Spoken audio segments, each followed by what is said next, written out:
ముఖ్యమంత్రులుగా తొలిసారి చంద్రబాబు రేవంత్ రెడ్డి భేటీ తెలుగు రాష్ట్రాల్లో hot topic గా మారింది. సుదీర్ఘ కాలంగా పెండింగ్ లో ఉన్న సమస్యల పరిష్కారంపై చర్చించడానికి AP CM Chandrababu, Telangana CM Revanth Reddy భేటీ అయ్యారు. ఎంతో కాలంగా అపరిష్కృతంగా ఉన్న విభజన అంశాలపై వారిద్దరూ చర్చించారు.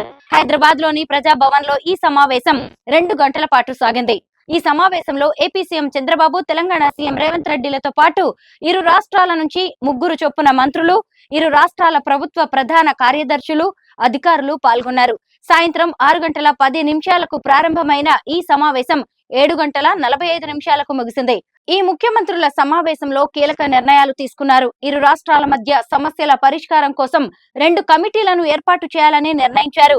ఇరు రాష్ట్రాలకు చెందిన మంత్రులతో ఒక కమిటీని, అధికారులతో మరో కమిటీని వేయాలని నిర్ణయించారు. 2 రాష్ట్రాల మధ్య సామరస్య పూర్వకంగా చర్చ సాగింది.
Thank you.